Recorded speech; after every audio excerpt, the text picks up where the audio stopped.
Tammy. Tammy, everybody, is an artist from the Twin Cities, an art educator.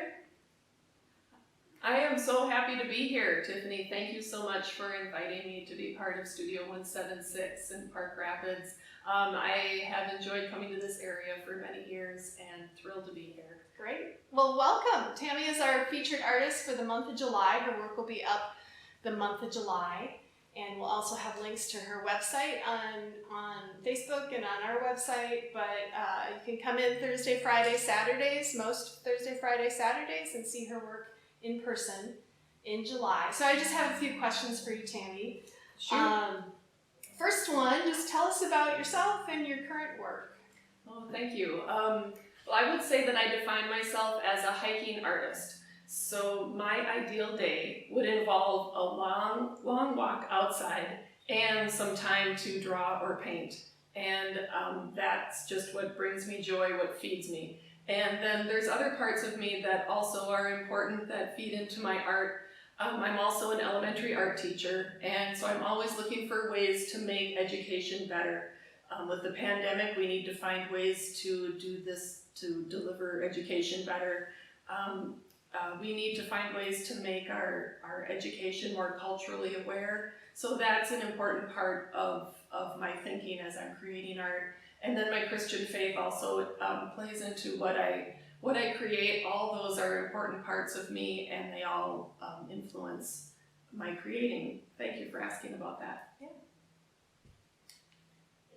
So, when did you realize you are an artist? Oh, that is a tough one. I mean, of course, I've always loved to create things, and when I was a kid and I would get craft kits as gifts, I was excited, and I would follow the directions for a little bit, and then, quickly, very often, like, ooh, can I do this with this product? Can I do that? And so that's always kind of been part of who I am. In college, I first thought I was going to be an architect. Turned out that wasn't the best fit for me. I became a teacher. Years ago, I would have said I was a teacher first and an artist second, but that has flip-flopped in the last, I would say, 10, 15 years. And now I'm definitely artist first. And of course, like I said, all the other things feed into it. But I need to create. I noticed about myself that I need to take all those things I'm thinking about and process them. So that is why I'm an artist, and I hope that people can be inspired to follow the things that they need to do. Yes, great. So you kind of talked about what inspires you and a little bit about your influences. Do you want to mention anything about artists who have influenced you, certain experiences that have influenced you a lot? Sure. In my earlier years, I would have said right away, like Vincent van Gogh, Claude Monet, George O'Keeffe, and those artists still greatly influenced, my the things that I like about art making. And I especially like how George O'Keeffe made art the way that she wanted to make it, and even though it was different from what the art world at the time valued, she followed what she knew she needed to do to express herself. So I admire that about her. And more recently, I've learned about artists like Kehinde Wiley and Elma Thomas and Deani Whitehawk. Those are artists who I think also take who they are and what they've learned and meld them together into something new. So that really excites me. And then my students are constantly inspiring me. And I find myself sometimes jealous of them that they get to sit there and create art, and then they give me an idea and I can't wait to get home and try it out and explore it. So thank you to all my students out there that have given me such great ideas. And I guess that's, and then just noticing what I see around me, that's what I most, my art is my expression of what I notice. Sure. Mixed with who I am. Observing and reacting to your environment and experiences. Sure. Yeah, exactly. Mixed with who I am, and then you see what comes out.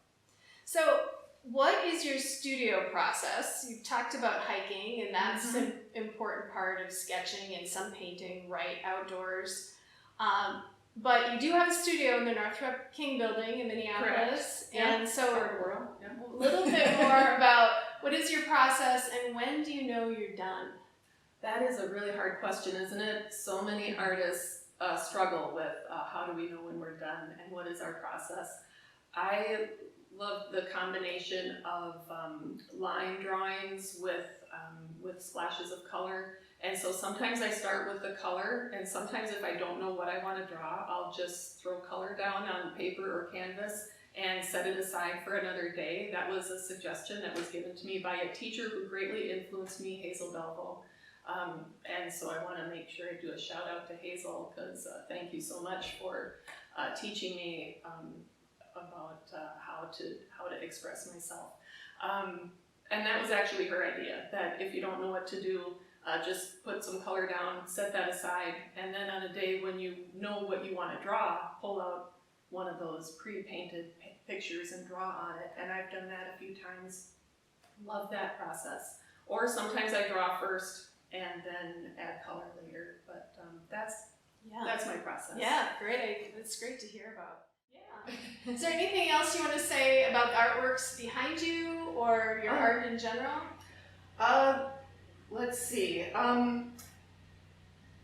Collected leaves. I was walking, but I walked too long and I ran out of time, so I took my leaves home with me, and that's one of those I drew first and then added the color. Resist made the lines. And this one is the story of the lost keys. And Bemidji, bog walk, going for a walk, got back to my car, no keys. So I had to contact my family to come save us. And it was the next spring. So my keys were somewhere in that bog all winter long. And somebody found them in the spring and turned them into the ranger office at Bemidji State Park. That's amazing. So thanks to whoever did that, because but that's my story that goes with that one. And the one behind me, I walked a super long way, and when I got back, I was just exhausted, but exhausted in a good way. And I meant for that to be totally non-representational. I think it does remind me of some things now that it's done, but it was just like I was trying to get that feeling of having walked a long way and just feeling exhausted but good, and get that down on paper. And that's my attempt. That's beautiful. What materials did you use? There's watercolor, and I believe I also, I mix materials a lot, so there's some acrylic in there too, very watered down, many layers. Sure. Yeah. Beautiful. And some drawing first? Or was drawing first, okay. Yes, I think that was like taking the tube and doing this with the tube at first. Of watercolor. Yeah. Yeah. And maybe acrylic too, I don't remember. Yeah. I think I was just grabbing tubes and yeah. Sometimes it's not like you're writing out a step-by-step of what you've done. No, it's very much reacting to the previous step. Mm-hmm. Yeah, that's great. Well, welcome to Park Rapids and Studio 176. Like you said, you enjoy this area, so I'm glad you can spend some time here this week. Yes. And you'll be back this month. And I'll be back later in the month. Okay. But yes, I'm so excited to be part of this. Yeah. Thank you. And your work will be here all month, like I said. So come visit us at Studio 176 and see Tammy's work, and of course the work of the owners of 176, Don, Laura, Jeremy, and Tiffany. But we welcome you. Thank you for being a part of this. Thank you. Looking forward to being a part of this. Great.